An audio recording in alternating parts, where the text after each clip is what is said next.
Assalamualaikum warahmatullahi wabarakatuh. Bismillahirrahmanirrahim.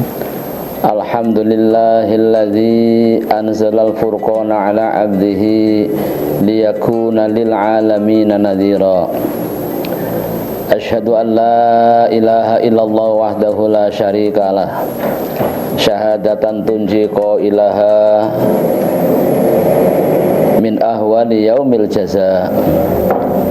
Wa asyhadu anna sayyidana wa nabiyyana Muhammadan abduhu wa rasuluh ad-da'i ila sabilil huda.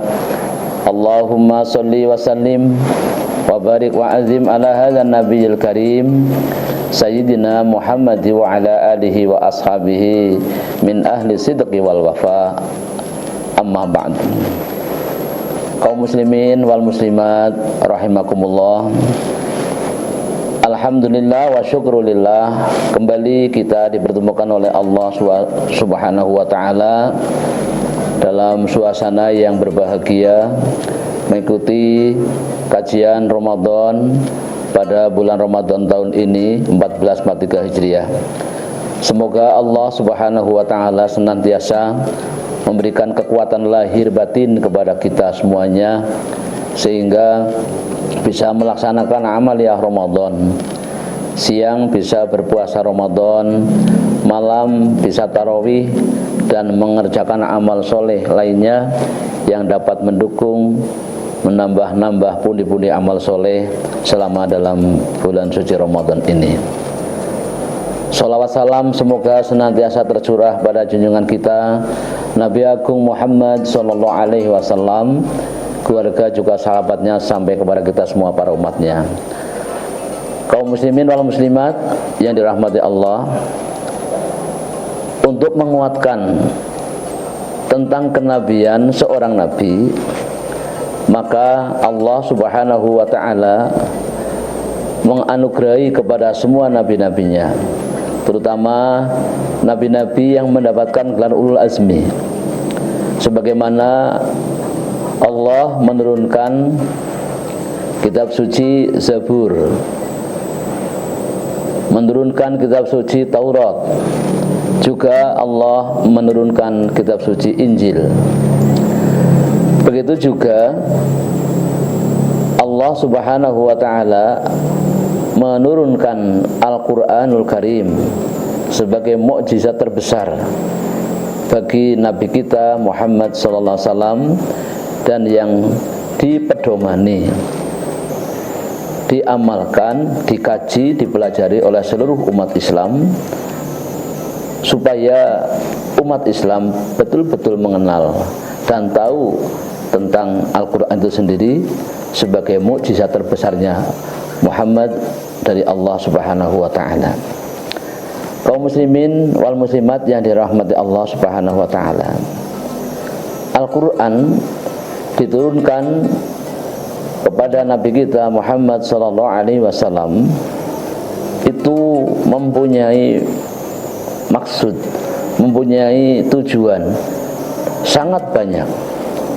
Bahkan untuk mengenal Al-Quran itu sendiri pun kita dituntut untuk belajar banyak ilmu yang mendukung tentang Al-Quran. Kalau kita kembali kepada firman Allah Subhanahu wa ta'ala yang ada di dalam Al-Quran surat An-Nahl, bahwa Allah Subhanahu wa ta'ala berfirman, "Wa ma anzalna 'alaikal kitaba illa litubayyana lahumul ladzi ikhtalafu fihi wa huda wa rahmatan lil mu'minin." Allah berfirman di dalam Al-Quran, sesungguhnya kami tidak menurunkan Al-Quran kepadamu Muhammad kecuali untuk memperjelas bagi manusia yang masih berselisih, yang masih berbeda tentang kitab suci itu sendiri. Dan ketahuilah, Al-Quran adalah merupakan petunjuk, hudan, juga warahmatan, rahmah bagi mereka yang beriman kepada Allah Subhanahu wa ta'ala. Yang kedua, kita lihat dalam bulan suci Ramadan, dulu Allah juga menurunkan ayat Quran. Syahrul Ramadan alladzi unzila fihi al-Quran hudan linnas wa bayyinatin minal huda wal furqan. Bahwa dalam bulan Ramadan Allah menurunkan Al-Quran. Al-Quran diturunkan oleh Allah itu sebagai petunjuk bagi manusia, juga yang menjelaskan tentang petunjuk itu. Untuk itu, kalau kita umat Islam, umat Rasulullah, mestinya kita harus berpedoman kepada Al-Quran, kemudian disempurnakan dengan berpedoman kepada hadis, juga untuk mempelajarinya dengan jelas, dengan cermat, kaifiyah yang ada di dalam Al-Quran itu. Maka dibuatlah ulumul fikih, yaitu menggunakan ijma' dan kiasnya para ulama.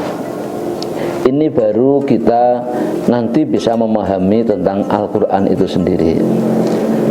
Akan tetapi dibalik daripada kemuliaan Al-Quran itu sendiri, Al-Quran juga merupakan salah satu hal yang bisa menjadikan kita diselamatkan oleh Allah Subhanahu wa ta'ala. Di antaranya kalau kita kembali kepada sabda Nabi kita Muhammad sallallahu alaihi wasallam, Iqra'ul Qur'an fa innahu ya'ti yaumal qiyamati syafi'an li ashabihi. Bacalah Al-Quran. Baca.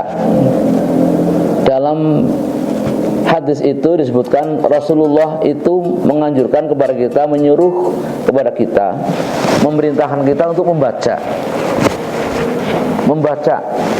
Fakot, mutlak membaca. Setelah membaca, tentunya kita supaya mempelajari. Setelah dipelajari, kita akan tahu tujuan daripada Al-Quran itu sendiri. Dan setelah kita tahu tujuan daripada Al-Quran itu sendiri, kita baru bisa mengamalkan isinya. Tapi kehebatan Al-Quran yang membaca saja, membaca ya. Fakot, Iqra'ul Quran, bacalah Al-Quran. Kenapa Al-Quran suruh dibaca? Fa innahu ya'ti yaumal qiyamati syafi'an li ashabi. Karena orang yang mau membaca Al-Quran, maka kelak ketika kita sampai di hari kiamat, sudah dipanggil oleh Allah Subhanahu wa ta'ala, maka setiap ayat-ayat Al-Quran yang kita baca ketika kita masih hidup di dunia ini, maka akan menjadi pembela kita, akan menolong kita, orang-orang yang gemar membacanya. Bagaimana caranya kita membaca? Tentunya kita harus belajar, banyak belajar, dan kita harus hati-hati. Karena hari ini banyak orang belajar Al-Quran tapi tidak menggunakan guru, tidak menggunakan ahlinya. Apalagi, maaf, kalau kita belajar Al-Quran hari ini menggunakan huruf-huruf yang diganti, Arab diganti huruf-huruf gedrik cara orang Jawa. Ini hati-hati, karena di situ akan terjadi banyak sekali penyimpangan lafal. Karena makharijul huruf itu yang sesuai dilafatkan menggunakan lughat Arab. Ya, ketika huruf Arab atau kalimat-kalimat yang menggunakan lughat Arabiyah kok diganti menggunakan catatan atau tulisan Indonesia, ini nanti akan berbeda cara membacanya. Dan Al-Quran ketika cara membacanya sudah berbeda, maka akan berbeda pula artinya.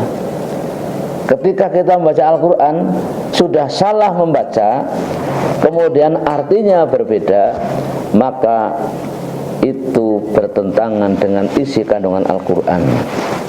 Makanya Rasulullah pernah mengingatkan dengan tegas, rubba qari'in lil Qur'an wal Qur'anu yal'anu. Kelak nanti di akhir zaman akan banyak orang membaca Al-Qur'an, tapi Al-Qur'an justru melaknatnya. Ini yang kita khawatir. Makanya saudaraku kaum muslimin wal muslimat, yang benarlah dalam kita membaca Al-Quran. Bagaimana Quran akan membela kita kalau membacanya saja sudah salah, membacanya sudah keliru. Dan ketika salah membaca, keliru artinya berarti sudah menyimpang dari koridor isi Al-Quran itu sendiri. Maka ajakan kami kepada saudara-saudaraku kaum muslimin dan muslimat, belajarlah, jangan pernah malu untuk belajar Al-Quran. Kalau kita mau belajar Al-Quran kok malu, nah tentunya kita tidak akan bisa membacanya. Ini yang kedua. Yang ketiga, bahwa Allah Subhanahu wa ta'ala juga berfirman di dalam surat Al-Isra, wa nunazzilu minal qur'ani ma huwa shifaa'u wa rahmatun lil mu'minin wa la yazidu zalimina illa khasara.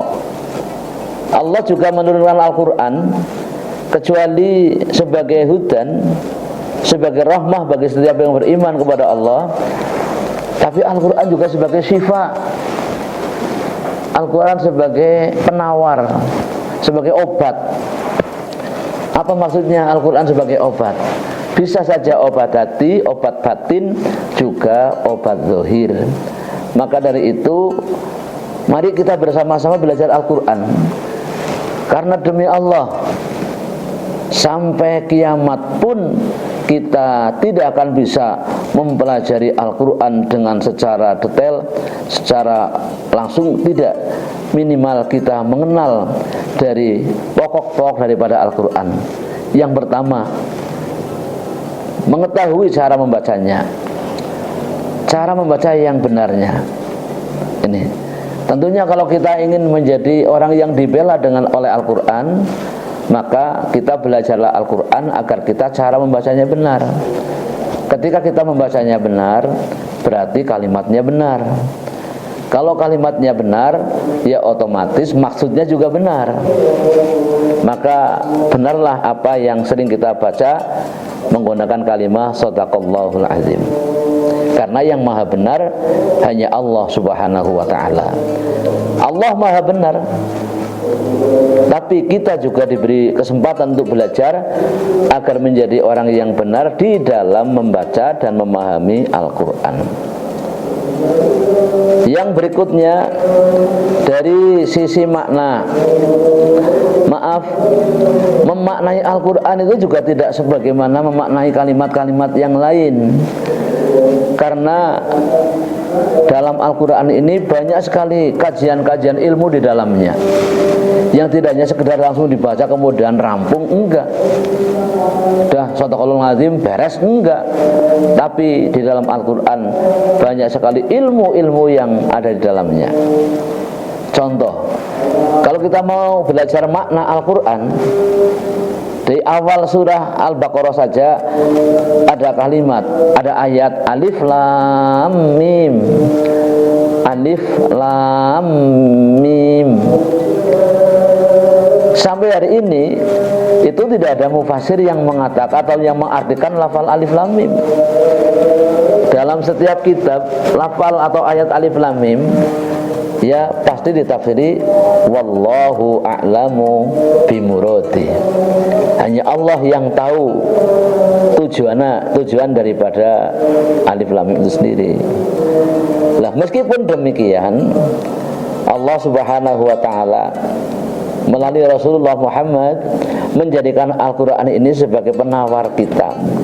Bahkan yang memberikan kabar-kabar tentang kemuliaan manusia, tentang surga, tentang neraka, semuanya di situ. Maka kalau kita ingin menjadi orang yang dibela dengan Al-Quran, kita pelajari, kita baca. Minimal kita setiap hari baca Quran. Karena sebagaimana tadi kita sampaikan bahwa bacalah Al-Quran, karena Al-Quran nanti di akhirat akan menjadi pembela kita, penolong kita, syafi'an li ashabi. Bagaimana kalau kita tidak mendapatkan pembelaan? Bagaimana kalau kita nanti di akhirat mendapatkan siksaan? Tentunya karena mungkin di dunia kita enggan untuk membaca Al-Quran, belajar Al-Quran dan beribadah kepada Allah Subhanahu wa taala, karena tuntunan-tuntunan ibadah semuanya ada dalam Al-Quran, yang kemudian diperjelas lagi dengan hadis Rasulullah, diperjelas lagi dengan kitab-kitab fikih yang memberikan contoh-contoh kaifiyah di dalam melaksanakan syariat agama Islam.